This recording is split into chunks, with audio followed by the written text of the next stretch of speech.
Ego and greed will kill everything. And people that aren't in business, they think that we're motivated by greed. We do what we do, we would do it for free. In any business that we've gotten into with partners that everyone's like-minded, just like what you're talking about, it's succeeded. Yeah. It's done tremendous.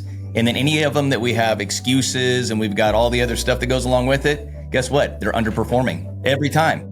Every one of our properties, we bought one at a time. We never bought 4 of one thing from one guy or anything. It's one building, one relationship at a time.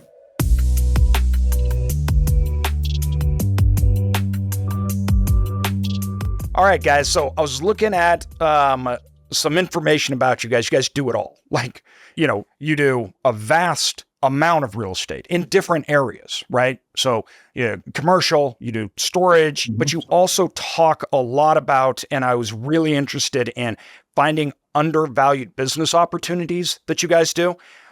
You seem to be really centered though around the profit cycle and this overall ability to use these investment vehicles, right, to generate profit and to actually finding opportunity and creating it into something. You guys have a wide range of experience on generating wealth and finding opportunities. How long have you been doing that? My last job was when I was 18, so I've been self-employed. Yeah.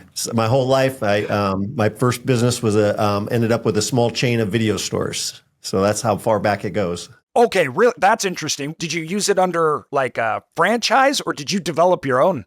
No, I had a cousin in Fargo, Moorhead area that had a chain of video stores up there. And I was at a family funeral and he'd had a little too much to drink. And I overheard him telling another relative, I'd like to expand out to wherever in Arizona. So I went back as a kid, found a few locations, called him up, and he was a distant cousin. I go, you remember me? And I go, remember at the funeral when this happened? Well, I've got some locations for you to come check out. And honestly, he was a man of his word, and he came down and he mentored me and he got me. I started a partnership, and that's when I fell in love with partnerships. A year later, he gave me an opportunity to buy him out. And so that's where we're at today, and multiple businesses and real estate later, but it all started with that. And so we try to spend some time helping out other people to help them. How did you guys meet? Actually, Mike's a few years older than me, and I was still in high school, and I knew that Mike was in Rotary Club with my dad and all of his old buddies. 19. And I was like, dude, he's 19 years old. What is this cat doing? He's in Rotary. I thought a prerequisite you had to be old. Yeah, 48, 50 years old to get into Rotary. But Mike was in Rotary. I knew that he was getting after it with the video stores. He started in laundromats. He bought a car wash. So he had a lot of stuff going on. So I was watching him from afar. He has a younger brother that I went to school with, but that's how we ended up, hanging out and talking a little bit more because he was hanging with all my dad and his buddies. And then whenever I got back from college and I had the same entrepreneurial appetite as he did, and we were hanging out with each other. And actually, we didn't start buying real estate till 2015. We were best friends for about 15 years, just talking business all the time, talking business.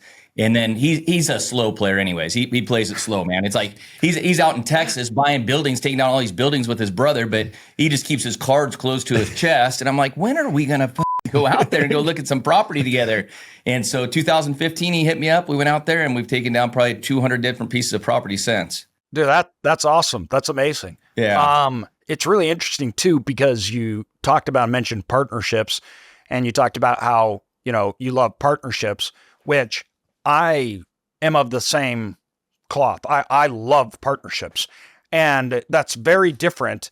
And I think too, when I got started though, I didn't. Mm-hmm. Yeah. When I got started, I think I had these misnomers of these ideas, but for me, partnerships equals scale and opportunity. Bingo. Yeah. And I think the old adage is like the old, like our parents, they were just, everybody's against partnerships. Even like when we're negotiate to try and buy a deal out or even possibly partner with an older cat that's been in the real estate game for a long time, they go, I tried partnership back in the 80s and it just doesn't work. I haven't been good for that. But honestly, I attribute a lot of our scalability to the fact that we partnered with some tremendous people. Absolutely. Yeah, I couldn't agree more. I'm like, I don't have a lot of skills. And I think that was the biggest thing for me was, I'm like, I'm not that good at a lot of stuff. Like, I'm really bad at a lot of stuff actually. And I was totally fine with that. That didn't bother me. And it was like having partnerships is leverage. Yes. What our thing is we just pride ourselves on hire yourself out of hire your ways to people that can help you succeed. And if that doesn't work, then you partner with people. And that's what's allowed us to scale. For instance, in Houston, we have Houston Motorsports with a great partner, Philip Orange. He takes care of 100% of it. We're business partners in it. We got 5 locations there, the Can-Am and Polaris, all that stuff. But it allows us to be in a different industry that we know little about at all, but we know business. And so he knew how to sell and put the deal together, and we knew how to help him put the deal together and the financing and all that. So it's allowed us, and we have nothing but positive stories with our partnerships, but we partner with really great people is the key. I did the same thing 2 months ago. I bought a company in the hunting industry, and what they do is they have products that the entrepreneur had developed that preserve, like velvet, hides, things like that, out in the field. So you can actually bring it back and your animal has been protected so you can preserve all of the material. And it's the only product in the world that has it, but he was a guide for like 30 years, right? And so knows it like the back of his hands, understands the demand, everything else. He had some partners, and the business was failing. Like literally when I came in, it was failing. But they were growing sales at 200+% a year. Wow. And their margins were huge. I'm like, how are you feeling? And really, it was just the business side that was wrong. And we met, and I got to tell you, I love this guy. He sat down and he's like, all right, here's everything. Here's all the dirt. Here's everything else like that. I don't know this stuff. I don't know finance. I don't know this marketing stuff, right? They didn't have Amazon open. I went to their site. You couldn't hardly even buy stuff. And it was like people were trying to buy their product, and yet they were actively putting up barriers to get it, right? It could just because you didn't know. But the thing that I loved is that he was just so authentic. Yeah. And I'm like, dude, you're this cool guy. This incredible outdoorsman, hunter, everything else like that. I'm a nerd that looks at papers. I'm like, let me jump in here because I'm like, I can go through and systematically take care of all these problems. And I did. I went through and just cleared out the deck and stuff. I partner with them, but I'm like, this is a perfect partnership. I have a guy that's trustworthy. He knows he needs help. I need help. I know it. And we can come together and make something great, right? And it's a win-win. Obviously, I get opportunity I didn't have, and he has a company that won't fail and is successful. But I think a lot of people hear that and they see that and they say, that's great in theory, but in practice, how do you guys make that work? Honestly, what got us into the storage business was a partnership through one of my managers was slinging lazy boys for me and was doing an amazing job. Young man he's a partner today. He's actually in the room here, and he brought a deal of an abandoned storage complex it was only $85,000, but it was totally abandoned. They're still full of stuff, and the people had either passed or whatever, went bankrupt. But he brought it to us and looked at it and tried to help him buy it on his own. And when he wasn't able to, at the last time before he got the longest extensions and everything, before it was going to fall out of escrow, I go, all right, now we'll be partners.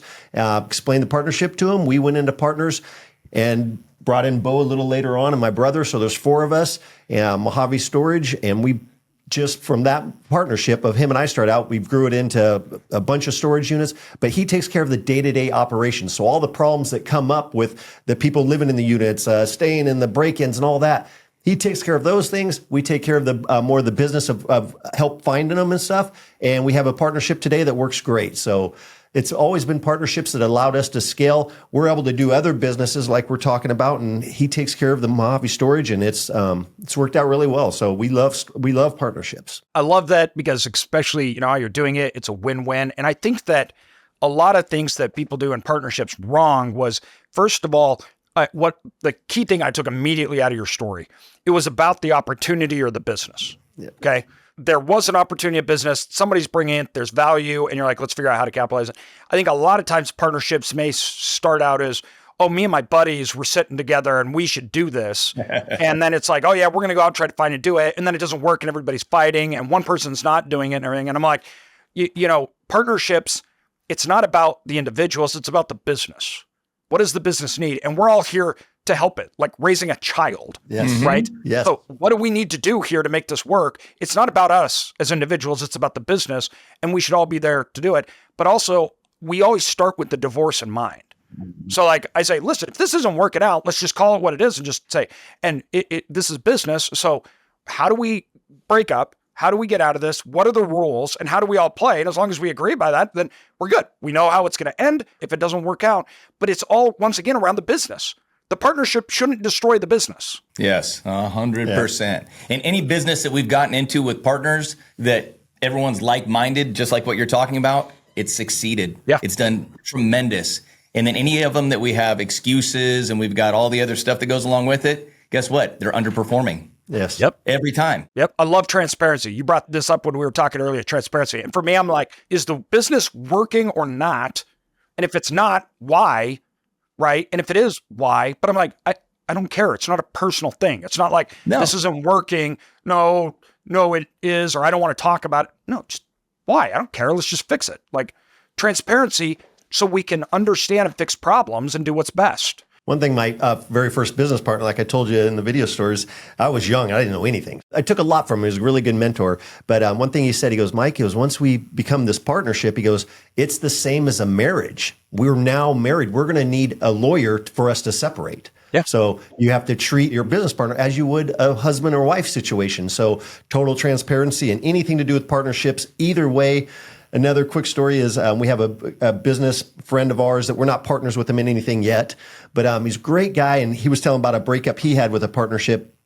And he goes, whenever there's a partnership, it's never 50-50, first of all. He goes, when there's $11 on the table, someone has to take the 5. Yeah. And someone takes the 6. He goes, and so I'm leaving this partnership because I got tired of taking the 5. Yeah. So we use that in our terminology. Yep. Like when I send Bowen to do something or he sends me or we got something else to do, I go, you're gonna have to take the 5 on this one and take care of the situation. So I'm flying out here. I'm taking the 5. So, but it made sense to me. Sometimes you're going to take the 5. You got to let the other guy have the 6. And so we don't have a problem doing that. And honestly, I think that goes to say like why we've scaled to the level that we have. I don't always have to win. I don't always have to take the lead role. I can stand down and let Mike handle it. He can stand down and let me handle it. And at the end of the day, as long as we're winning, we're all chasing the same football. We got different ways of going about it. We all got different skill sets. Yes. And like you acknowledged earlier, I'm not good at everything, but you got to be self-aware of that. You don't, well, it's my up. I need to go deal with this negotiation because it's my up. No, you're better at it. This is an older cat that you've known because your family knew him or whatever. Take the lead on this one.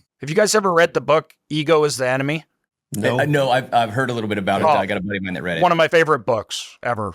It's awesome, short book, small book. It follows like Stoic philosophies, things and great stories and everything, but talks about how ego, gets in the way of your own progression. It's like, it's like you could have so much and there's so much opportunity and it's like you're getting in the way of yourself and you're stopping yourself from being able to capitalize on it. And then too, you're also making yourself not happy in the process. It's something I really do believe in. Ego and greed will kill everything. Kill everything. And people that aren't in business, they think that we're motivated by greed. We do what we do. We would do it for free. Absolutely. I left the house this morning. I didn't want to go to a golf course. I could retire tomorrow. I don't want to do those things. I want to get in here with a team where I feel like I'm quarterback every day and I got great people and we're just doing it together. So it's what we want to do. But people misunderstand that entrepreneurs are after more money. It's not that. It's something else. Maybe I can't articulate it exactly, but it's what we love to do. I got asked that on a panel. Like I was last week at a conference and they asked the panel, like, why do you do what you do? And, some people are like, oh, my family, some people give back. And I'm like, you know what? I'm going to be totally honest with you here. I do what I do because I like to play the game. Yes. I get up to go play. I'm playing the game. This is our golf. Yeah. This is what we do. I'm going to do this no matter what. And I don't want to stop. I don't want to do this to retire. And this sounds controversial, but I'm like, I don't want to do this to have enough money to where I don't have to work and I can spend time with my kids.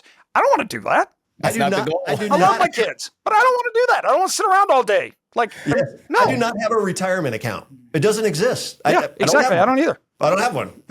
So that's not the goal. The goal is to just play the game. Like you said, that's a good way of putting it. So that's what I always say. I say we celebrate more just on wins of taking down properties or acquisitions or negotiations than we do ever chopping up dough. No, exactly. Yeah. That's complicated. What are you going to do with it? Exactly. But when we leave an escrow office, our goal is, of course, we run the numbers. We do everything everyone else does. But at the end of the day, we keep it simple. We call ourselves cowboys. When we walk out of an escrow office, we have to fist pump or else it's a bad deal. Yeah. So if we're not fist pumping like we took it down, we don't buy anything at retail ever. And we've never bought anything at retail as far as real estate goes. So if we don't feel like we're getting it for 30% undervalued the day we close, that can cash flow in 90 days, that's our claim to fame. Yeah. So that's what we concentrate on. It's a difficult criteria to stick to, but we've done it. And out of all the properties we own, we probably got 2 right now that I could say we made the mistake, purchased them wrong, didn't realize the due diligence. We got too fast or whatever, and we closed when it needed roofs and things that didn't make it pencil. So tell me about that, guys. Talk to me about your real estate holdings. What's that look like? Where is your focus area? I would say from 2018 to, even up to today, we're still chasing storage. We love storage. We've been chasing down big box stores and buying old dilapidated Walmarts and then renovating those and turning them into climate controlled storage. It's, as you know, it's a little tough to find the storage right now. Yeah. It's a lot harder than what it was 2 and 3 years ago. And that's when we really climbed in storage.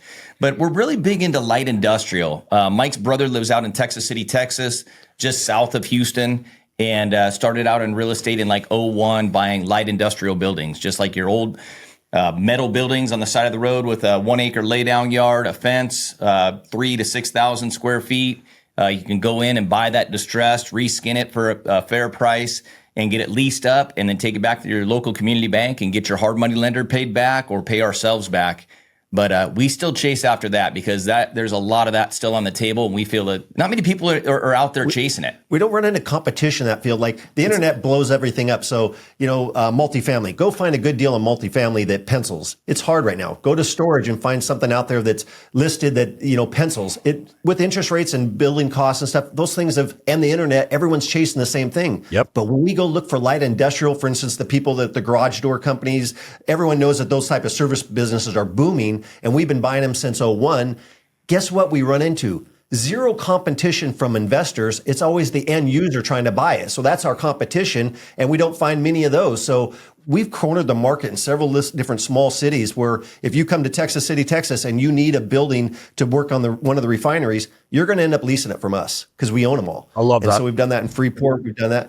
And even in our desert community, we just go to the light industrial area, and here's what happens, what people don't understand. First of all, we're gunslingers, but we're very patient. And what's going to happen is sooner or later, every building in the world is going to switch hands. So a lot of our deals take years to switch hands to us. So we build those relationships from those old guys, the wives, or else when they pass, we buy them from their kids. But we always just circle back around in 6 months when we'll approach them about buying their business when they retire or if they've let it sit or whatever.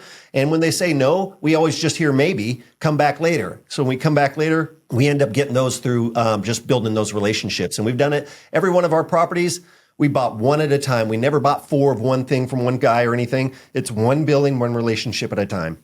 I absolutely love that. I think that there's 2 things that I think you guys have obviously figured out and got down. And first of all, that's look at the value, the opportunity, and the numbers, not the herd. It's something that, made our companies as well. It was, we ran when everybody else was running away. We ran too. Mm-hmm. And it was like, I don't care necessarily what people think. I care what the reality is. And that increases opportunities because you obviously have less demand from people pushing up prices. Yes. And 2, I think people view value lots of times as simply what other people think. Like, it's like, if investors think that, then that means there's value. Yeah. And I'm like, it's actually the customers that create the value, not the investors. And so whether investors think it or not, if the customers want it, that's where the value is. And I think a lot of people forget that. In our area, it's a river community on the Colorado River. And so during COVID, we, I don't know if we stumbled into it, but, all over the internet, verbos. So we take that same formula, what we did in storage and what we've done in light industrial. We'll just corner the market. We'll buy up all the homes on the river that come up for sale. We just sold our last one about a week ago or a few months ago, or whatever it's been. But guess what? It wasn't for our area. And during the pandemic, we made a lot of money. After that, everyone went back to hotels. They want service. They want the concierge downstairs. No one wants to stay in them anymore unless it's really nice for special occasions. So anyways, that was hot for a moment, but guess what? It's gone. The numbers didn't work. Yep, exactly. And those trends come in and out, and they do all the time. And every entrepreneur has jumped in on them. We all have. We've all done it. We've all been like, oh yeah, I see the demand. I see everything else. I think that as entrepreneurs and investors, we learn over time the difference between core demand and circumstantial demand. And how that goes also to, I like the things that you're doing a lot is this is very basic, simple stuff, right? The storage, you're talking, even that we're renting out a house we're talking industrial, right? It's fundamental things that I can see people need. Yes. And we are providing that to them. It's not that it's like a hope and a dream. It's measurable. Yes. Yes. What else do you guys do on the business side? You guys mentioned businesses. So I've got a swimming pool company here in Arizona. Mike and myself and his brother own a swimming pool company also in the Houston area. I've got a bread distribution company. Mike's got multiple furniture stores, so he's into retail. He's got a vending business. We've got a large fabrication shop that does work in the Houston area. We did a spinoff business. It's a startup that's Court Specialty Services, and we do turnarounds in the refineries out in the Texas area. We got the motorsports. Fundamentals. These are core fundamental businesses that, of course, they fluctuate with all markets, but at the end of the day, fundamentals, they're there. People overthink businesses, and I try to break everything down to a lemonade stand every time I can. It's just, you gotta have a location, you gotta have a demand, you gotta have a product people want, you gotta know your cost of those products when you're putting it out there. So if you just keep it simple, every business is kind of the same if you stand back and look at it and go, what's driving it and how are you going to do it? So our thing is to provide an unbelievable customer experience in every single business we do, whether it's furniture, building a pools. Bo showed you his pool company. It's all the trucks match. They're all the same logo. Everyone wears a uniform. It's amazing that it's pride of ownership. It's pride of ownership. And so people aren't expecting that from construction crews. People aren't expecting the customer service they get from a furniture store that we try to provide. So anything we do, even for our tenants, we'll go above and beyond. We'll get a call from, hey, this one wall needs to be painted. Paint the whole room. What do we care? What are we selling it? No, we're going to own it for the next 30 years. Take care of it. Don't just fix them, replace it. Make it right for that tenant so they don't move out. We don't come in and, just replace what needs to be replaced. In every aspect, we're always trying to do the right thing. Overperform for them. The profits will come later if you take care of the customer. I find that people view the business as it's there to serve them, and they pull from it and they just run it dry. Yeah. And it's like the business isn't there to serve you. It's there to serve the customers. Yeah. And we've always been in all my business, everything. I'm like, we're investing in it. We're investing in it. Right. And even some of the businesses, my wife's like, so when's it gonna, start giving us money? Everything else. I'm like, it will, but I got things I want to do. Like, I'm like, that business needs things. I want to build out this stuff. And it's like, it's a choice I'm making.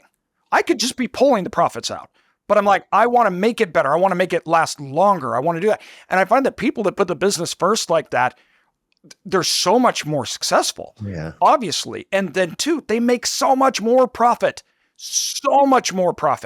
but it's short-term thinking. And I think it's the needs of today over the needs of tomorrow. And it's my needs over the customer's needs.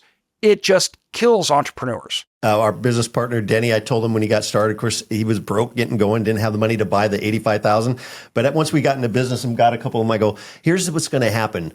I go, I could see that there's a huge opportunity here. I go, you will be the brokest millionaire you ever met. Yeah. And sure enough, it took us 5 years before we ever took a dollar profit from it.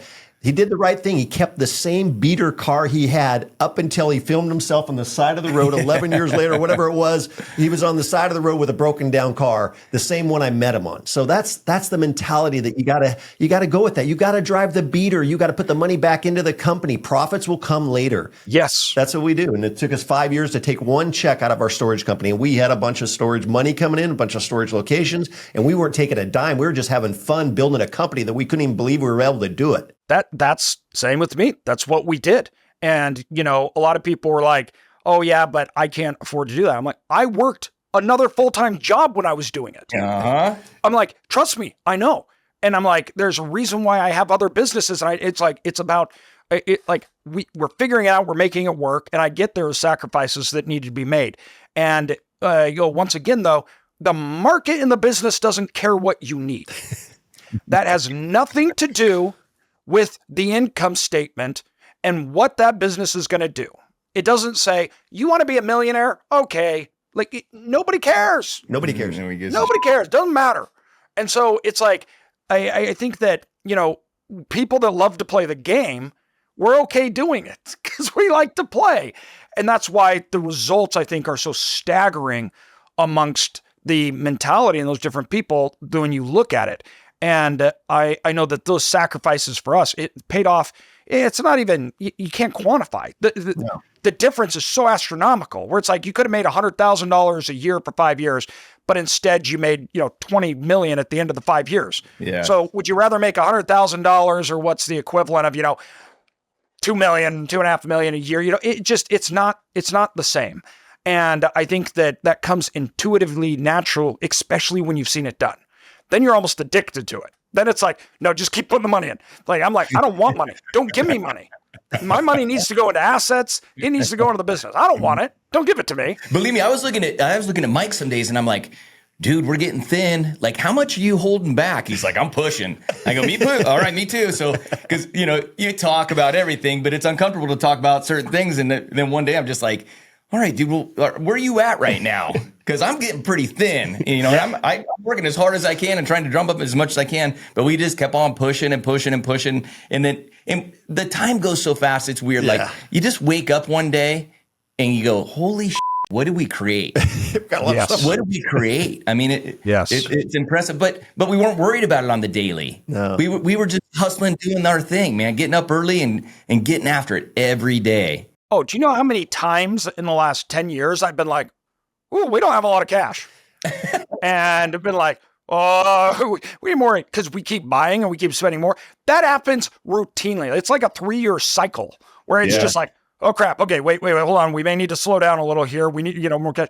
And two, every 3 years though, we explode. Right. Yeah. Yes. And it's this constant rotation, but it's that mentality.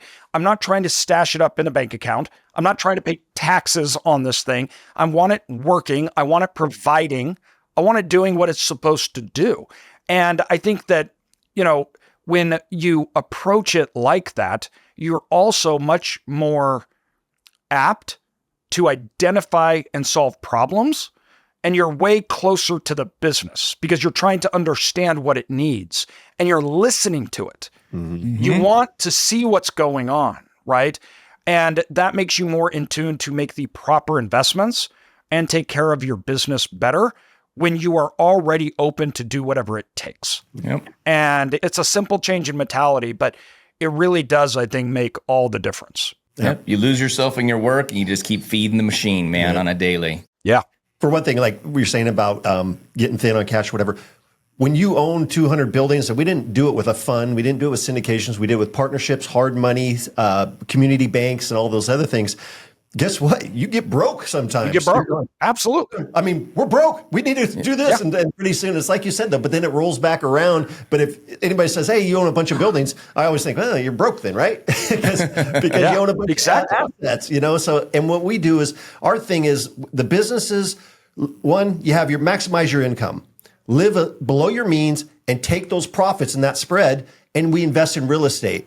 And then we just we only buy cash flowing properties. We're not someone that waits for the money to come back. We only buy cash flowing properties. Yeah. So we take those funds and we buy more assets, more properties. Yep. And so it's just become we don't take a lot of money out. We put them back in there because we love the game. And we're long-term hold guys. We didn't do the flips in Vegas. Me too. Long-term hold. We didn't do any flips. We every property we ever sold because of a lease situation or whatever, any property we've sold, we wish we still owned. And every property we sold, we couldn't buy it back for the price we sold it. So why'd we sell it? Yep, that's exactly how we operate. And it's interesting too, because, and I've talked to investors and think about that. They're like, well, okay, what's your exit strategy? Are we going to sell in 5 years? And I'm like, maybe. Don't know. But I'm like, we don't plan on it. No. And so they're like, well, what would the returns be? And I'm like, the returns will be whatever I make up in a spreadsheet 5 years from now. So what do you want them to be? Thank you. Don't ask me. That's all you do. Yes. How big a unicorn do you want? Yeah. I'll draw it for you. I'll draw it up for you. And that's what, every time you get a P&L and somebody says, oh yeah, in 5 years, this is going to generate a 25% internal rate of return or whatever. I go, where's the return coming from? And they go, what do you mean? And I say, where's the return coming from? And they're like, the property. Okay, no. How are they getting that money? And you look at it and it's like 99% of the money comes from a sell at a 4 cap at a revenue that is 3 times X there. And I go, how do they know that? Right? Where'd that even come from? And it's like, listen, I get it. I get the name of the game. I understand that. But at the end of the day, we also have to be very honest. They're making it up. Thank you. It's all baloney. Exactly. I own a bunch of buildings. I go broke all the time because I own a bunch of buildings. I live below my means, so it's not that glamorous. Blah, blah, blah. Who cares? I love the game. Exactly. And I'm like, we want to play. I'm realistic. I can do anything to the market. I have no effect on it. Short term, I don't know what's going to happen. We're going to go up, down. You're going to get politics. You're going to get wars, everything else. But when you invest long term, I know that over the long term, this business works. Yes. We do obviously you do your personal financial statements as we're going after all these loans, and the more companies you have, the more information you got to provide. And then our personal financial statements come across the desk from our assistant. She's awesome. She puts all these together for us. But I bet this dude hadn't looked at it in 5 years. I won't look at it. I won't look at it because I don't care. Whatever it says is bull crap. It doesn't matter. I am too. So I've never looked at the bottom number because I don't want to know. I don't care. It's not going to, now I can quit. Now I can work harder. Now I don't. Doesn't matter. I'm doing the same thing every day. I don't care who's president. I don't care who's mayor. I don't care. I still have to get up and work hard. Yep. I do not care who's president. I don't give a crap. No. Who's ever going to be president is going to be president. I got one vote, but I'm still going to be in this business. Who do I care? And do you know how many presidents I'm going to go through and still be doing the same thing? I've already gone through how many, and guess how many I'm going to go through. So it's irrelevant. Recessions are the same thing. Live long enough, you're going to go through a bunch. What are you going to do about it? Nothing. Yeah, people are like, are you afraid of a recession? Nope. No, because it's guaranteed. Thank you. It's going to happen. But if you bought right and you know that they're coming and you're not afraid of it, then you just buy. You just run your business right. Guess what? Someone else, I love retail, so there's always competition coming, just like any other business. But hey, they're opening up down the street, whatever, the new car wash, the new laundromat, the new this. I run my business as though competition's opening in my parking lot every single day. I can't change anything because I already knew they were coming. Yeah. So I don't have to repaint my store because I already did that. I already took care of everything, and competition is coming. Yeah, you're right, because I knew they were coming. Same with recessions and presidents and everything else. Exactly. And I think that too many people base their business plan, their investing strategy, everything on what I call extrinsic value. And that's the outside things like a sell or what investors want, everything else. And I'm like, my business strategy is on what customers want and what true value comes from, and that's intrinsic value. How much does this thing that I own make me in cash flow, and how can I affect that? Can I make it more? Because guess what? That's all things I can do and I can control. Yes. Those other things I can't control. I have no idea, and so they don't matter, and they won't help me. No. Yeah. So it's like I realize the market I don't expect to make me, but I know the market will kill me at any time. We don't bet on the market to make us rich. We bet on the market to kill us, so we protect ourselves against it, and then we work every day to make ourselves rich. And I think that it's something that gets lost in translation because people say, oh, I bought and sold. It's like people think businesses are the stock market or something. And it's just not how it works. And those short-term things are how you get everybody burned, like you've seen now. People had floating rates and you had all this stuff, and I was supposed to sell it for a 4 cap, and now I can't. I have to sell it for a 7 cap. And, it's like, well, why did you expect those things to happen? Or why did you not expect those things to happen is the better question. And I think that especially people that are starting out need to follow your example. You talk about fundamentals here. You're talking about real wealth, servicing a local area, a local market, knowing your customer, being the best at servicing them. You never once talked about the Fed's going to lower interest rates or we're going to make money. You never once talked about the fact that, we got 3 properties we're going to sell here. And, I know somebody's going to buy them at a certain price, or I'm buying this and I'm going to exit at this, right? No, you're talking about fundamentals of investing your capital, reinvesting it, building out the business, partnering up with people that are experts. Every single beginner needs to throw out all the books that they read about buy low, sell high, everything else like that. Because for me, I'm like, I don't time the market, but the market times my money. And you guys too, right? Because it either makes me this much return or it doesn't. Market high, low, or whatnot, it doesn't change the fact that it does or not. Yes, when markets go down, guys like us, we get lots more opportunities, right? Yeah. Why? Because now all of a sudden we're getting more of a return. But that doesn't mean that if markets were up, I wouldn't buy it if I wasn't getting that return. It just happens to be that timing, right? I don't expect it. I'm not waiting for it. Nope. If I get it, I take it. Yes. We say it always comes down to a math problem. Yeah. Every time. Just a math problem. Doesn't matter what's going on. Exactly. Run your numbers. And you can't time the market. And like the way you're talking, it's just refreshing. We're on the same page and stuff. But when you're watching the social media, I think, oh, geez, maybe we're not smart enough to time the market. Maybe we should have sold this. Maybe that cap and this, and then we just come back to each other and go, let's go look at an old building down the street and see if we want to buy it. Well, if it's value and it cash flows, let's buy it. And then we kind of, like I said, keep our cards because we're not chasing all that stuff. We don't know when to time. We don't know when to sell. We're not selling ever, as far as I know. Yeah. And then when we feel like it, we will. But if we don't feel like it, we won't. So what's your exit strategy? I just pretend I got to go. I got something else. Exit strategy? Yeah. What about those Lakers? I got to leave the conversation. I'll tell you after it happens. Thank you. Exactly. If everything's for sale for the right price. So absolutely. So it's not like we're not going to sell. No. We're going to sell when it's time. And I can't time the market and I can't time anything. So I'll just walk over here and talk to these other people. Right. Well, I tell people, I'm like, I'm not smart enough to. Thank you. And the secret is, though, I don't think anybody is. Thank you. So the moment they start saying they are, the only thing that I realize is you're delusional. Like you actually believe that you're smart enough. And I'm like, that is scary to me because I try to be very pragmatic and say it depends on the numbers and what the customers want. Someone coming in and saying that I understand what customers want. I know what markets are going to do. Think about how delusional that is. Yeah. To say that you understand what other people are going to do predicated on a million variables. You don't. No. You do not know. And that is a very dangerous thinking. And more importantly, people are like, I'm going to wait till it's the right time to buy. And I told them, I'm like, if you're waiting, when you realize it, the time is already gone because people price assets at a future valuation, not today. So when assets are going down in price and you have they're losing money and they're doing bad, that's actually when the value's there because people think they're going to do worse. Mm-hmm. And so they're selling them at a future discount. Now, let's say they're not doing good, but everything's stabilized and now they believe it's going to do better. So now it's the time to buy because things are going to be better. They're now priced not at a discount. So I'm like, that's not how markets work.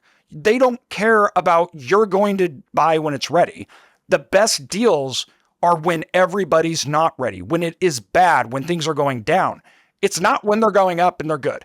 And I think that when you start thinking about markets and stuff, you can't do what you're talking about. You can't find that opportunity and identify it and buy it because you're too worried about other things that don't have anything to do with it. And therefore you end up missing all the real opportunities. Do you know how many times I was told I was stupid in 2009 and 10 because I was buying real estate? People are like, dude, you're crazy. What are you doing? You realize we're in a real estate crisis, right? And I'm like, yeah, that's why I'm buying. And they're like, yeah, but why would you be buying now? And I'm like, this makes me a 20% rate of return and it's 60% occupied. They're like, yeah, but it could go to 40. And I'm like, yeah, you're right, but it's not. Yeah. It's stabilized and it's making me this incredible return. It's a good deal, right? So regardless of what I'm sitting here looking happens to the rest of the world, this is a killer deal. And that was at that time when everything sucked, right? And so that mentality you guys have, it's more than how you operate. It's more about the exit and everything, but it's how you buy and how you guys find opportunity when other people are like, I can't find one deal or I can't find one business. And you guys are like, look at all the businesses and things that we own. It's that mentality that allows you to. Yeah. 100%. I agree with you 100%. Exactly right, man. So now, where are you guys going though? Like you guys have all these businesses, everything else. What are you guys wanting to do? What are you wanting to accomplish? Honestly, we love the light industrial right now. So that's a big portion of our conversations every day of what we're looking at. But it circles back to loving the game. And that's the truth of it is it's that simple. And we love what we do. We love our friendship and our partnership. And we love helping other people, honestly, like seeing other people succeed. For instance, our gentleman, Denny, that's in the storage complex, ain't nothing better than seeing a young guy take a business that he knew nothing about, help him a little bit, and then watch it grow. And then I know he's going to bring someone else to the table. And so it's just fun doing that. So we're enjoying that. We love our partnerships, and I think we're just keep going what we're doing. We love what we do. The social media came about because we ended up hiring some young guys for going out and finding property acquisitions for us, and then they started watching us and they go, "You guys need to be filmed." And first, no. And then they started filming. So now we got some content out there and we're doing that. We're loving that. But it allowed us to network with a bunch of great younger people yeah. that are hungry. And we didn't have a lot of guidance when we were younger, man. I'm the same way. I do the social media and stuff for the same thing. I'm like, first of all, people are like, why do you do education stuff at all? I'm like, well, first of all, because yes, I do like to help people, but also I like to help myself. Yeah. And when I do that, I get opportunities. Yeah. So I want opportunities and I want to partner people. And I'm like, do you know how a company gets customers? They market. So I need customers, i.e. I need opportunities, everything else. So I market. Why? Because I want somebody to say, AJ, I got a deal. Hey, AJ, have you looked in this market? Oh, I got a business. We should look, right? That's how I get some of the businesses and everything I'm doing. So yes, I can help people and also be rewarded at the same time by doing it. And when I got started, it's storage. There was nothing. There wasn't books. There wasn't podcasts. There was no social media. Mm-hmm. We just had to figure it out. And that can be a rough go when you have no idea what you're doing. Yes. And honestly, we want to be the person that provides that help for the younger person that's reaching out, that's looking to get into the business and has the ability to or has the want, the drive that we did with no direction. We want to give those people direction. And then honestly, networking with them. We partnered with some of them, obviously, like with Denny. I mean, we blew it up in storage. And it was all because of the fact that we saw something in him, he saw something in us. And like Mike said earlier, it's the lack of greed in a partnership, you know, and we knew that we could scale it because everyone was chasing the same football. Yeah. We're in a smaller community, so it was real small years ago, and now it's growing just like every Arizona and Texas city town, But now that we're in the 50s, people come to us and all ages come in, and we have an open door policy and try to help people. But it's sad when so many people come in at our age and have watched what we've done, and they reach out to us, and then they want to know about real estate. And I just think, man, even if you have a W-2 job and you never want to quit, at least buy yourself a duplex, buy yourself a fourplex, and wait 15 years. And when it's paid for, with the fourplex, you got $4,000 a month to go use that for your travel money. And if you would have bought 2 of them, you could travel anywhere you want. So it's just kind of sad when people turn 50 and they don't have passive income. Yes. And I have nothing against the stock market, 401ks, do all that, pensions. Yep. But if you want your job, keep it, but please take a little bit more of your, ask for a raise, take that money and then save it until you have some money to buy something that will pay for itself in 15 years. And then it's just cash flow. Even if you buy it at retail. Buy it at retail. Yeah. And it'll still pay itself off. And then you're good. Like if you saved up and bought a fourplex, yes, with the only intention is to have it paid off. You're not going to take a dime the whole time. One paid off. It changes your life. Changes your life. And I like to tell people, okay, recessions are 100% guaranteed. You know what else is guaranteed? You're not going to be able to work for money. Like, it's going to happen. At some point, you can't work anymore. And I'm like, when you look at it, saving up money, everybody's learning with inflation, everything else like that, it doesn't work. But I'm shocked how many people say investing, business, right, this kind of stuff, oh, that's not important, or I don't care about that stuff, as if it's like a bad thing. Like, I'm not money hungry. I'm not that. I'm like, well, you're going to be. You're going to be when you don't have enough money. And then guess what you're going to do? You're going to turn to people that do and say, you need to give it to me because I don't have anything. And I'm like, it's not that it's not being selfish. It's the opposite. You're trying to take care of yourself and others so you don't have to rely on other people. And it's a guaranteed thing, 100%. I don't know why, it's going to happen. You need to invest. It is guaranteed. So what the other thing is we believe in taking care of ourselves because, everyone lives like, health is the most important thing. Well, you look at a mom and dad going through McDonald's drive-through and the 4-year-old in the back. It looks like that isn't the most important thing in your life is health. So our thing is there's no sense in trying to build wealth, cash flow, if you're just going to die of a heart attack anyways. Yeah. So if you take care of yourself and you buy real estate at retail, as long as you live long enough, it's going to, you cannot lose, period. You cannot lose. Even if you overpay, you cannot lose, but you can't die. So that's our thing. We try to take care of ourselves, be healthy. So you got a clear mind. So you're a better player in the game. If you're sharp, you're not hungover, you don't have all the vices that so many people have.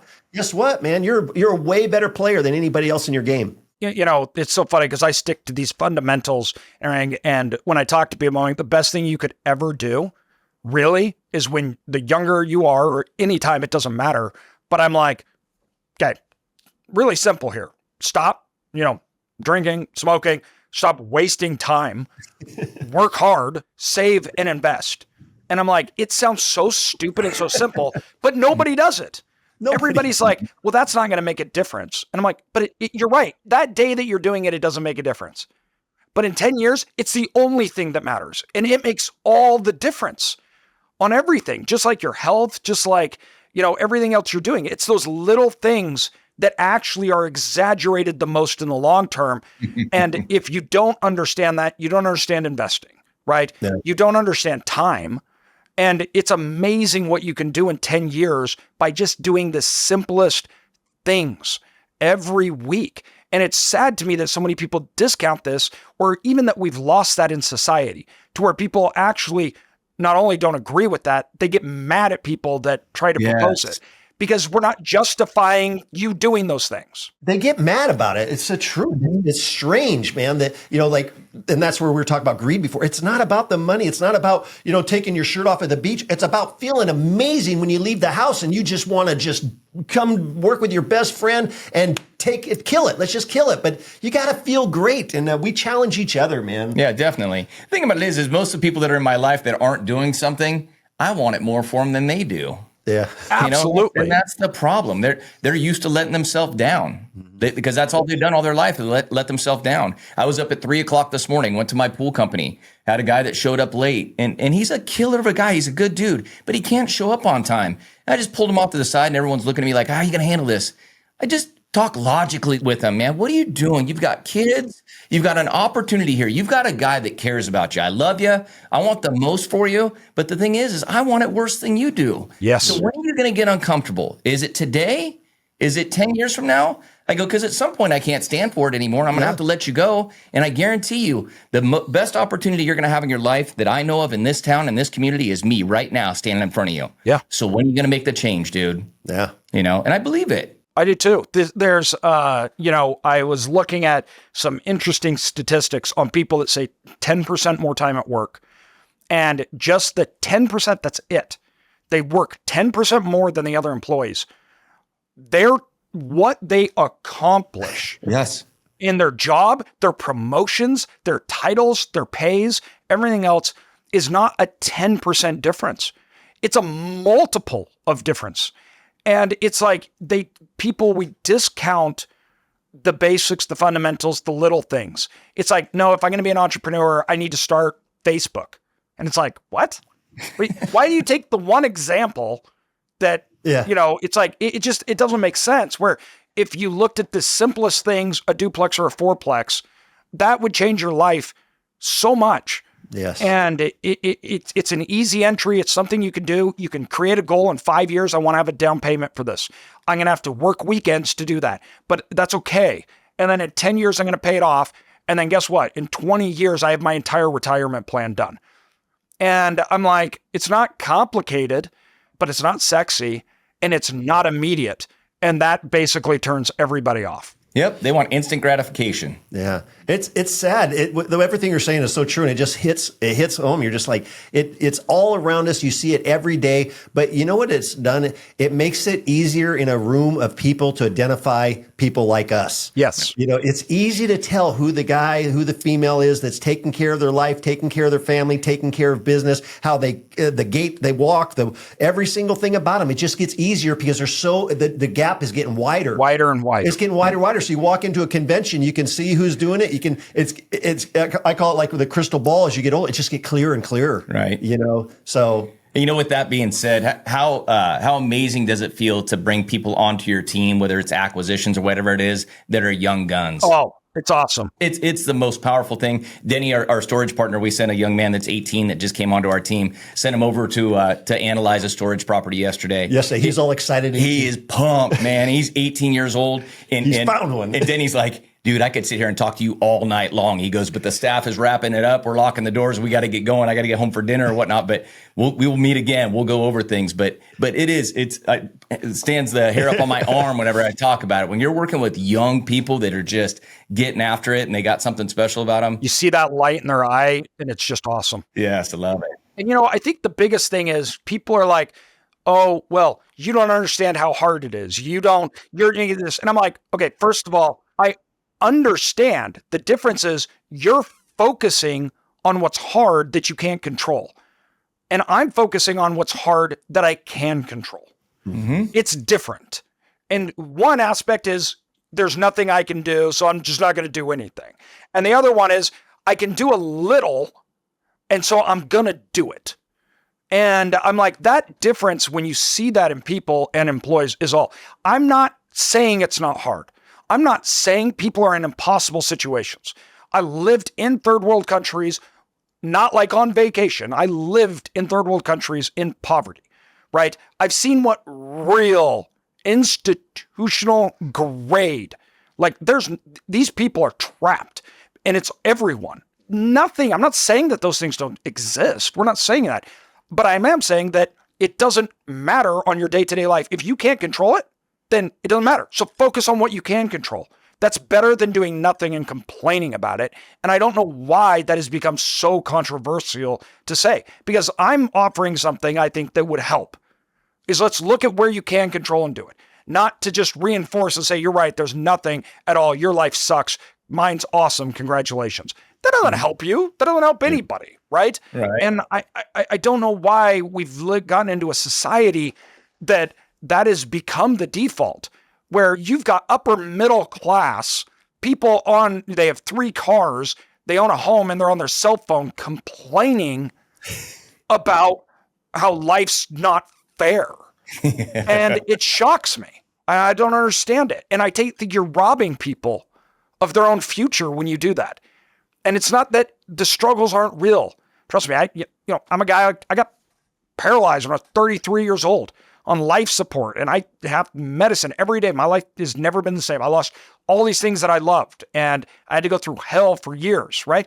I get it. I get life sucks, right? I also started 3 companies out of my wheelchair, right? And I did whatever I could, and I had to take care of my family and everything else. And so it's not that I denied the reality of my situation. I accepted it. I could only work for a handful of hours a day. And then I said, what can we control about the situation? What can't I?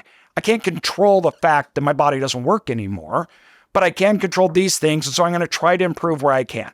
And I'm like, people that take that approach, we're not talking about becoming multimillionaires. We're not talking, it's improving your life, your health, what you guys said. You can tell about the person that says, I'm going to make a conscious effort to change the little things.